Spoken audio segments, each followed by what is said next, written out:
So, The Fabelmans is the Steven Spielberg story. Well, the kind of sort of Steven Spielberg semi autobiographical type film.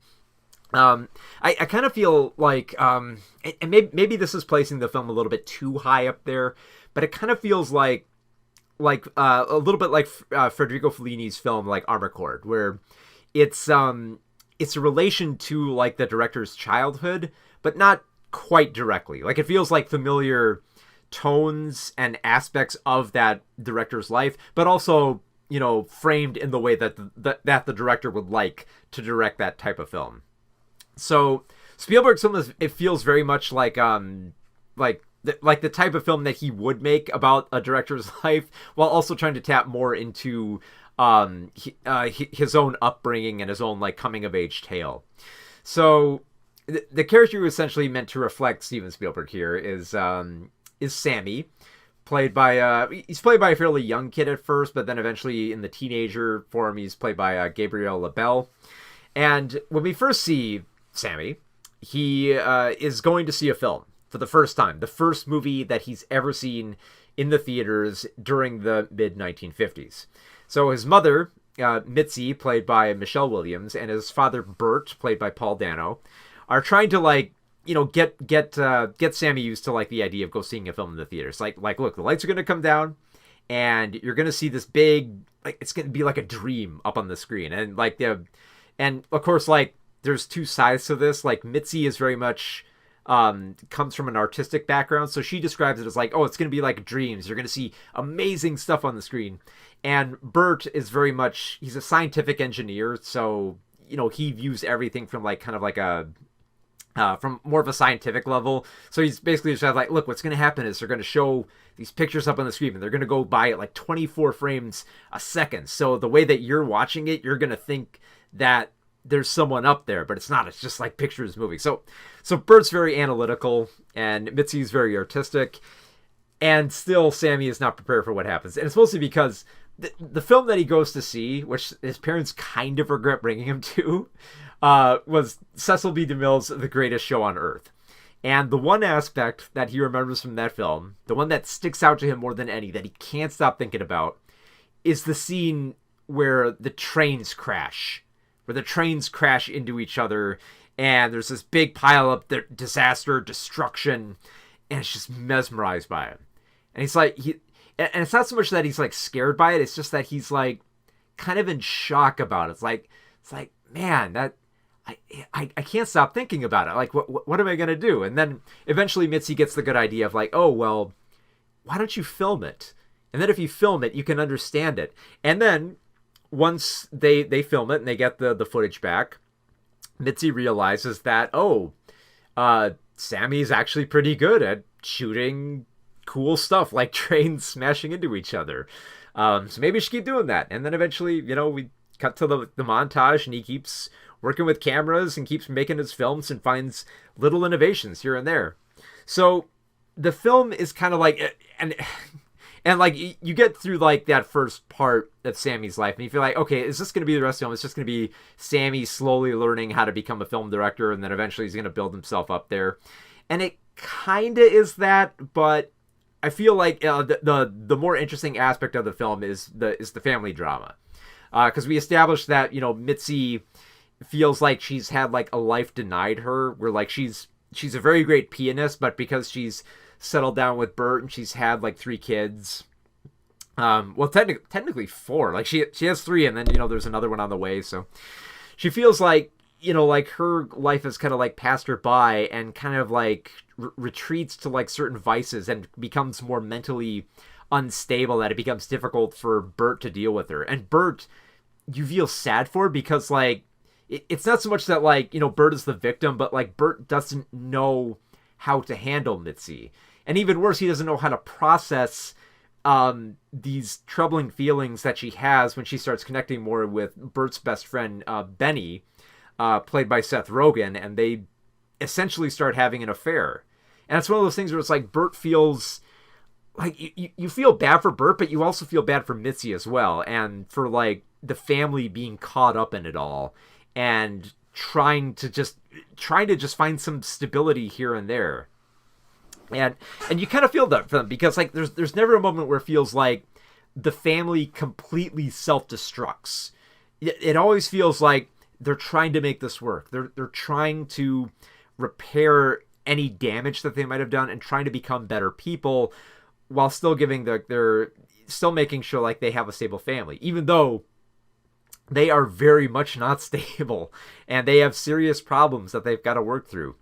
And you're kind of impressed that like that Sammy is able to kind of like, you know, understand that. Like at one point there's a moment where Sammy has just been like assaulted by Mitzi, and he has like dirt on Mitzi with like, you know, what he sees in her being with Benny, that he could have just torn her down immediately. And he kind of like presents this evidence saying like, yes, I can reveal this to Dad, and I could ruin everything, but I'm not going to. And it's not out of like, you know, like blackmail or something like this, like buy me a new camera or something like that. It's out of this level of trying to like understand and you know, like try to identify problems and try to deal with them as they come. Which is kind of reflected in the way that, you know, you get to see Sammy's filmmaking kind of like take off, like his films become more grand and, you know, just grand in scale with like the cast that he uses and all the little techniques that he uses. Like at one point he figures like, you know, he makes a Western and he realizes, you know what, the guns don't look real. Like we're just pretending we got these little toy guns, we're going like bang bang. It's like, it's not believable. And then he's like, aha, you know, like there's these little like moments of like eureka, I've figured it out. Like it kind of like, you know, apple hitting his head type stuff. Realizes like, oh yes, light can be my source. So he realizes, oh, if I put little pinpricks in the film, I can like make light shine through. So like the gun has like an explosion. And yeah, it's a pretty like neat and clever innovation that it's fun to see how it comes about. But anyway, like I said, the film is not all that. You get these clever sequences of like having a passion for film, but also, you know, like the bulk of it is mostly about the Fabelmans, you know, trying to adjust to their lifestyle, especially since Bert will like move over to like California. Like they move from like, I think they move from like over to like Phoenix, and then they move over to California, and they're struggling to get along. They're struggling to handle like the anti-Semitism that comes against them, and just trying to love each other as best they can. As hard as that is for these type of characters, you really start rooting for them. Like there's a moment where like the kids really want to get angry and blame someone, find like the perfect villain who, you know, ruined everything. But the truth is, you know, everyone has problems in this family that they struggle to deal with, and not all of them will be resolved. And the film just kind of, look, this is a problem, but, you know, as long as you try to like move on and like, you know, love each other, you know, things can still be okay. And also there's also like brilliant little meta humor in here and there. Like at one point during the film, Sammy's approached by a bully who basically threatens him, saying like, you better not put my life up on screen. He's like, no, I won't. And then you kind of realize, oh wait, we're watching Spielberg put his bully up on screen. And then there's perhaps, I'm tempted to reveal it or not, but the end cameo is such a great set. I'm on I'm on the verge of like spoiling it just because it's my favorite part of the film. But by the time you get to the end of the film, there's a surprise cameo where Sammy gets to meet one of his favorite directors. And this director is played by a real life director. And it's glorious. Like it almost doesn't even like feel like the actor who's playing this director isn't even trying to be that director. It just feels like you're watching this director almost play himself. But it's so fitting because the character itself is supposed to be this embodiment of inspiring Sammy to be a better filmmaker and give him these useful tips, which makes for like the perfect punchline for the film to go out on, because the final punchline of the film is the position of the camera and how it makes like this last minute adjustment to kind of like fix the frame to make it more interesting. And it's just like you can't help but like chuckle at that, which it feels like the perfect way to end the film, especially after all the somber and kind of like the heartfelt but also like gut-wrenching drama that comes about through this somewhat crumbling family environment, that you feel like you just want the film to end on a high note, and it really does.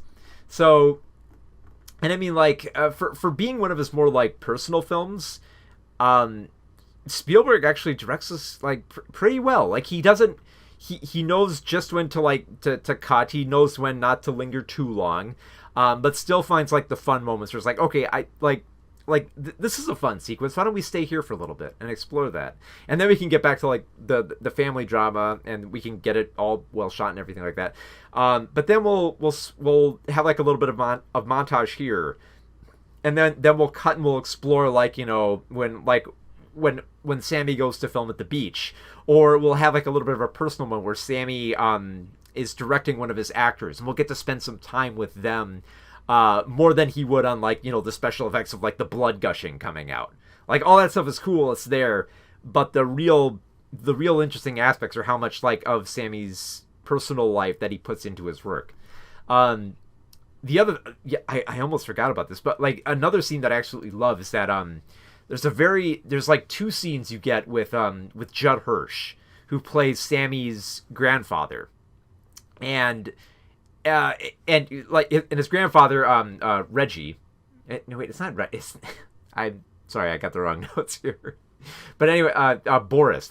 So anyway, Boris basically confronts Sammy and tells him like the most brutal truth. Like, if you want the one part of the film that perfectly defines everything that it's about, it's definitely the scene with Judd Hirsch confronting Gabriel LaBelle and telling him, look, you know, you're gonna have family and art in life, and you got this art, you got the spirit in you. You know, I was all about art, your mother's all about art, and we have a love and a longing for it, but you've also got this desire for family, and they're going to clash.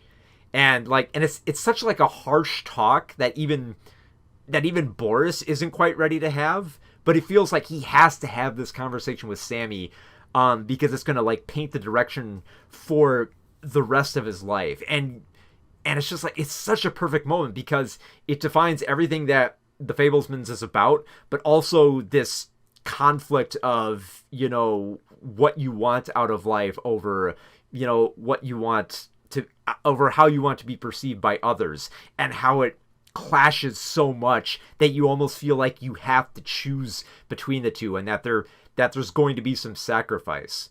And it's such a pitch perfect moment, just because, I mean, like, Judd Hirsch is a great actor, but I feel like his entire scene is just intoxicating. I could not get the whole film could just be about Boris and Sammy just like talking the whole night, and that would be an amazing film. It's like, it's that good with their dialogue. That I almost kind of wish there were more scenes with them, even just like in the form of like a ghost, like go like full Armageddon time on it, you know, just I don't know, maybe just like the scene. But thankfully, like I said, Spielberg knows how to divide this up. He knows when to let scenes linger, and he knows when to cut them off at just the right point here, where I feel like that I really love this film, even for like being 2.5 hours.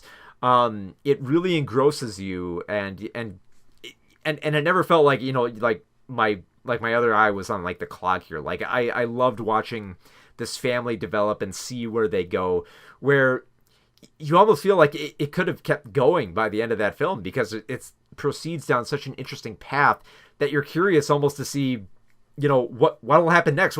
What will Sammy do when he gets, you know, further into like the 1970s? You know, you want to see more of that.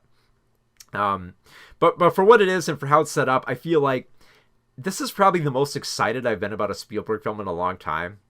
Like, because I mean, like, and I say that in like a relative way, because Steven Spielberg, he always makes good films. They're always like good. Like there's a lot of films that, like, you know, I'm not as big on, like, you know, stuff like War Horse and like whatever, and then stuff like The Post, which is a good film but not like a great film. And this is probably the one film that I was a little bit excited for, and it kind of met my expectations. Like, I was surprised to see like, you know, Spielberg lift up this type of story to be more than just like kind of like just like a nostalgia twinge. Like you feel like you might get the sensation like that because Spielberg directed something like Ready Player One. It would all just be like just retro nostalgia and just, you know, even like a more like fanciful version of Armored Core, just, you know, further like whimsical, dreamy nostalgia type stuff. But no, it's actually a film that wants to, you know, approach this difficult drama that would come with a family growing up during an era where they didn't know how to process feelings, where they did have to deal with anti-Semitism and like the limitations that they felt within their relationships and their technology and their commitments, where it's such like a relatable story where even when you like, especially when you get to the sequence where Sammy kind of gets his first girlfriend, who's this pretty absurd Jesus freak. It's like, you know, this woman is not right for Sammy, and not just because she's a Jesus freak, but because like she's clearly just after one thing here, and it's not gonna work out between them. That you're almost kind of like, it's almost like a breath of fresh air when Sammy kind of like rips the Band-Aid off and realizes, oh yeah, I'm not gonna spend the rest of my life with her. So all these little great moments here and there. And I really do feel like, even though this is not the best film of the year, I do feel like this is the best film that Spielberg has made in quite some time.